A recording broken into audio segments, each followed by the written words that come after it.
반갑습니다. 경영지도사 김상영이라고 합니다. 인간에 대해서 어떻게 생각하실까요? 요즘 인간 세상 돌아가는 모습을 보면 백신 구하는데 그렇게 난리가 나가지고 일부러 백신 맞으려고 사기를 치면서도 줄 서는 사람까지 생기고 있는 반면에 어떤 한쪽 구석에서는 백신은 다 사기다 라고 하면서 데모도 하고 그런 모습들을 봅니다. 또 인간의 역사는 어떻게 보면 끊임없는 전쟁과 사륙으로도 점철되어 왔는데요. 또 반면에 어떤 사람들은 다른 사람들을 위해서 지구 반대편까지 날아가면서 희생하고 헌신을 하고 이렇게 관대하고 아름다운 모습을 보이기도 하거든요. 그랬을 때 우리가 인간의 본성이 뭔가 하는 고민을 하게 되고 거기에 대해서 이제 논쟁도 하게 되고 이제 그러는데요. 그 인간의 본성에 대해서는 성선설과 성악설 이런 것들이 있었는데 이 성악설을 대표적으로 보여주는 소설이 있습니다. 파리대왕이라고 해서 윌리엄 골딩이라는 작가가 1954년에 발간을 했고 83년에 노벨문학상을 탄 이 작품. 비행기를 타고 가던 소년들이 비행기가 추락하면서 무인도에 도착하게 되죠. 그러면서 두 개 집단으로 이 소년들이 나뉩니다. 그러면서 서로를 고문하고 사냥하고 잡아 죽이고 이런 모습들이 보여요. 이 작품을 통해서 윌리엄 골딩은 벌이 꿀을 생산하는 것처럼 인간은 악을 생산한다. 이렇게 얘기를 하기도 했습니다. 그런데 저거는 소설 속의 얘기고요. 실제로 이런 일이 벌어졌을 때는 어땠을까요? 1965년에 남태평양에 이제 통가 제도라고 섬들이 많은데 거기에 기숙학원을 다니던 소년 6명이 15살 아이부터 13살 아이까지 이 아이들이 심심한 생활을 이기지 못해가지고 배를 빌려가지고 바다로 나갔습니다. 바다를 나가가지고 고기잡이를 하다가 무인도로 표류를 하게 된 거예요. 15개월 동안 어른들이 실종된 소년들을 찾아서 헤맸습니다. 그리고 15개월 뒤에 발견이 됐는데 얘들이 살고 있던 그 무인도에는요 자그마한 농장도 있고요. 애들이 체력 단련을 하기 위해서 체력 단련장도 꾸며놨고요. 자기들끼리 규칙을 만들어서 심지어 발이 부러진 친구들을 너는 왕처럼 쉬어라. 네가 할 일은 우리들이 나눠서 할게. 라고 하면서 아주 건강하게 공동체를 유지하면서 살고 있다란 말입니다. 그래서 자 이렇게 인간들의 공동체의 진정한 얘기는 무정과 충성에 대한 얘기다. 이렇게 해서 세계적으로 유명한 얘기가 된 실제 사례들이 있었습니다. 그래서 마이클 토마셀로라는 심리학자가 실험을 했습니다. 이렇게 작업을 하면서 스테플러를 종이로 찍다가 실수인 척 하면서 떨어뜨리고 밖에 나갔다 들어온 거예요. 누굴 대상으로 실험을 했느냐? 그걸 보는 어른 원숭이들, 그 다음에 24명의 인간 아이들, 1살짜리들, 아무 교육도 사회과정도 거치지 않은 이러한 인간 아이들이 있었습니다. 그런데 들어와서 그 스테플러가 어디 있지 하고 이렇게 찾는데 그 위치를 가르쳐 준 거, 아무 교육도 사회과정도 겪지 않은 인간의 갓난아이들이었다고 합니다. 24명의 아이들 중에 무려 22명이나 스테플러 위치를 가르쳐 주더라.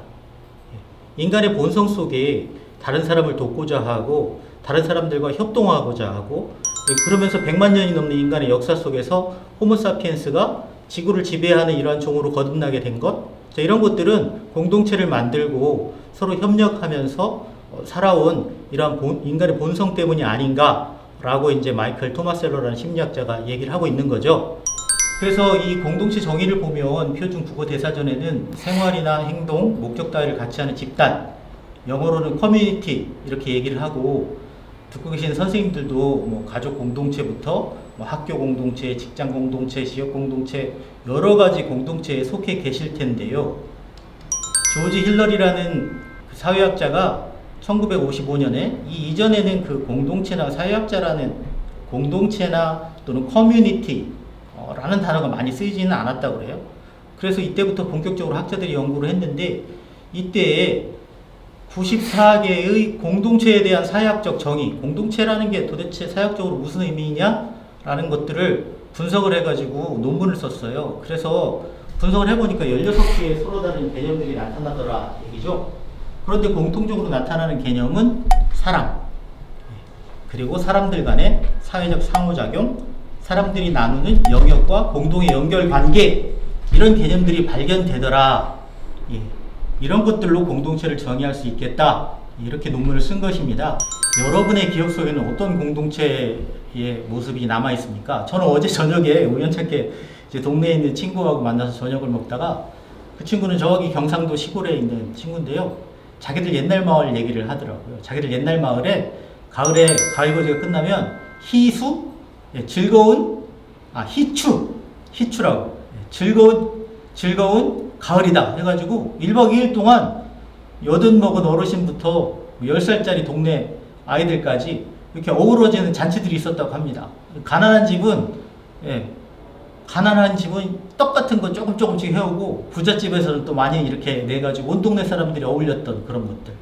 그런데 그 동네에 온천이 개발되고 빌딩들이 생기고 좀 양옥집들이 생기면서 마을이 쪼개졌던 그런 안타까운 얘기들을 하는데, 여러분 기억 속에 저런 함께 어울리던 마을의 기억들이 있으십니까? 칼 폴란이라는 경제사회학자는 인간사 역사에서 한 개인이 자기의 이익만을 최우선해서 행동하는 경우는 거의 일어나지 않았다. 공동체 전체 차원에서 어떤 구성원도 굶어 죽는 일이 없도록 해주었기 때문이다 라고 이렇게 공동체에 대해서 얘기를 하고 있습니다. 독일 사회학자 율리 백은 위험사회론을 얘기했습니다. 문명은 발달하고 더 살기 좋아진다고 하는데 기후변화, 그리고 며칠 전에 후쿠시마 원전 폭발, 벌써 10주년이 지났죠? 원전 폭발 같은 이러한 거대한 위험들이 오히려 더 지속적으로 생산되고 있는 위험사회가 됐다. 또 우리가 살던 그 마을들 다 해체되고 저렇게 아파트들이 생기면서요, 동네에서 돌던 그 소득들이 재분배되고 이런 과거에 비해서 요즘은요, 글로벌 배달 기업들이 우리가 배달하는 배달료에서 8%, 9%, 7%, 10% 이렇게를 가져가고 있어요. 그죠? 지역 경제가 해체되고 소비지향적인 생활 환경이 되고요, 마을이 붕괴되고 이런 상황이 되어 있다. 우리나라 경제가 발전해도요, 행복 순위는 점점 꼴찌로 가고 있는 이런 상황들. 그리고 저기 보면 인컴 이니퀄리티라고 해가지고 소득 불평등 돼 있는데요. 저렇게 불평등이 심화되는 우리나라 상황들, 월거지, 전거지, 빌거지, 이게 하루 이틀 얘기가 아니잖아요. 그래서 경제학자 스티글리츠라는 분은 불평등은 사회가 가지고 있는 역동성과 효율성, 생산성 마비시킨다.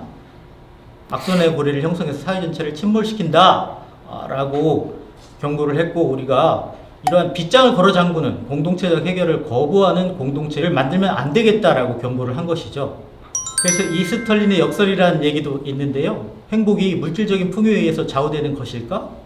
소득이 일정 수준에 이르고 욕구가 기본적으로 충족되면은 소득 증가보다는 어떻게 해요? 공동체적인 주거, 교육, 안전, 이러한 사회적 자본이 늘어나야 된다라고 얘기를 하고 있습니다. 다양한 공동체 사례를 간단하게 좀 보여드릴게요. 자세한 내용은 선생님들이 보시고 흥미있는 사례는 검색을 해보시면 좋을 것 같아요. 교가입니다. 교가. 꿈꾸지 않으면 사는 게 아니다. 설레는 마음으로 낯선 길을 가라고 그럽니다. 애들한테. 또 도시마을 공동체. 보시다시피 저 오른쪽 위쪽에 보이는 조그만 녹색지대, 섬처럼 저렇게 돼 있는 저것이 성미산입니다. 저것을 2003년에 그 당시에 지금은 감옥에 계신 모 대통령이 저기다가 이제 배수지를 만들겠다고 산을 깎아가지고 그렇게 해서 성미산 마을 분들이랑 붙은 거죠. 그래서 그거를 막아냈고, 그렇게 된 이유 중에 하나는 그 이전부터 저기에 저렇게 빠름빠름 이렇게 돼 있는 것처럼 공동주가 협동조합들이 있었고, 생활협동조합들이 있었고, 공동체적인 생활 경험들을 성미산 분들이 갖고 있었다는 거죠. 2003년에 성미산 싸움에서 성공하면서 더욱더 이 공동체의 중요성을 알게 된 분들이 어떻게 해요? 성미산 학교라는 대안학교를 만들어요. 중학교부터 만들자 그랬더니 고등학교도 만들어야 된다. 왜냐하면 대안학교가 없으니까 더 좋은 대안학교를 찾아가 딴 동네로 이사가는 사람들을 막기 위해서, 이 동네에 살고 싶으니까. 요즘 아파트 공동체 이게 작년 1월달에 굉장히 유행했던 거 본데요. 보니까 여기가 신월동이래요. 신월동인데 아파트 명칭을 목동으로 바꾸자고, 그러면서 센트레빌로 하자고, 롯데캐슬로 하자고, 저렇게 해놓으니까 가장 크게 굵직하게 써는 게 뭡니까? 그냥 삽시다. 그냥 삽시다. 목동도 아닌데 왜 목동? 이렇게 아파트에 우리가 욕심들이 이름에 다 드러나 있게 이렇게 사는 공동체가 아파트라고 생각이 되는데, 그래서 저렇게 보시면 관리사무소 돌던 데서 깨고 패싸움하고 이런 단지가 실제로 지금 잠실에도 있어요. 있는데 저 보시기에 오른쪽에 보면 저렇게 공간을 활용해 가지고 같이 식물도 키우고 공연도 하고 밑에는 싸움하는 게 아니고 저렇게 한 무대에 모여 있는 분들은 체육대 하는 거죠. 예. 이렇게 아파트 문제를 풀어나가는 분들도 있습니다. 실제로 저렇게 중앙공동주택관리지원센터 저런 것처럼 저기 보면 공동체 활성화 플랫폼 해서 아파트들을 어떻게 공동체적으로 만들 것인가에 대해서 활동가도 양성하고 교육도 하는 이런 것들이 있어요. 실제로 아파트에 사시는 분들, 관심 있는 분들은 좋은 페이지 가보시면 도움이 많이 될 것 같아요. 그리고 이제 도시에 살던 분들이 농촌으로 마을을 만들어서 가는 경우가 있습니다.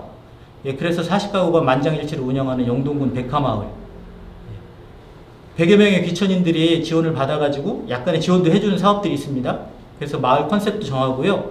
그 다음에 기존에 있는 마을 농촌 주민들하고 살기 위해서 어떻게 될 것인가 이런 것도 다 만장일치로 결정을 해가지고 생태적인 삶을 저기서 살고 있어요.